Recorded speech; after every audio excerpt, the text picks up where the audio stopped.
On a tous nos galères, on a tous nos casseroles, quoi. Mais qu'est-ce qu'on en fait?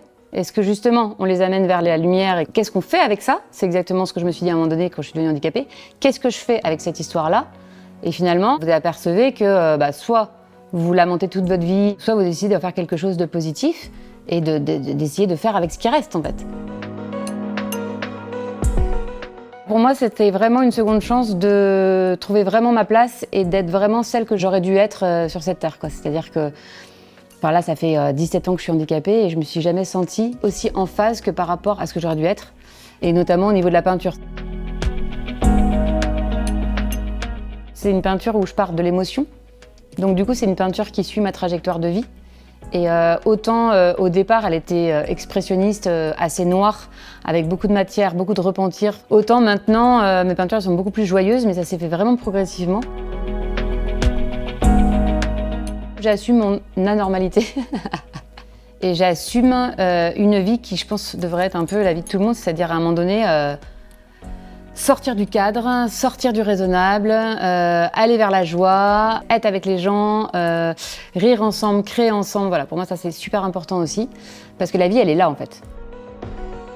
La magie de la vie, c'est partager en fait, c'est transmettre, c'est donner, c'est recevoir. Et du coup, c'est là que j'ai commencé à développer le concept de performance où je peins en direct pendant les spectacles pour être en lien avec les gens, donc avec l'artiste sur scène, avec le public, où du coup, j'ai un temps donné, en 1h30, il faut que je fasse 3 mètres de long. Allez, défi lancé quoi.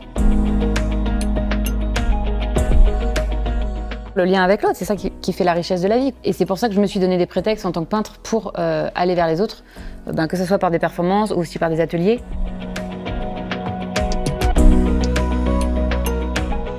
Mon gros projet du moment, en fait, c'est partir au Cameroun chez un ami sculpteur qui a en fait son lieu de résidence artistique là-bas.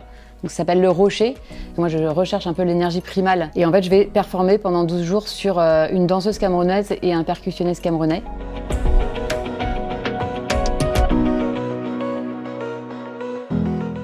J'ai écrit 2 livres, La peine d'être vécue et Une vie inventée en 2021.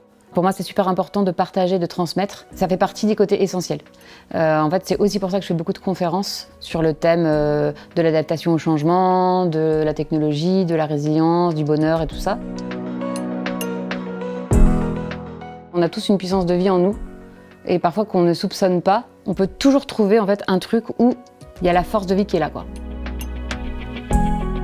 Moi, j'adore en fait commencer à lancer des projets, mais sans trop définir, et en fait faire confiance à la vie sur les rencontres que je vais faire. En fait, c'est toujours ça qui m'a inspirée finalement.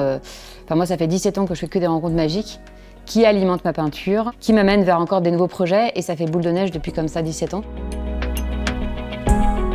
Ce que je cherche dans la vie, c'est des espèces de moments de grâce. Chaque minute de la vie, elle doit être pétillante, elle doit être magique, elle doit être joyeuse. Et donc, moi, je provoque du coup un peu plus les occasions.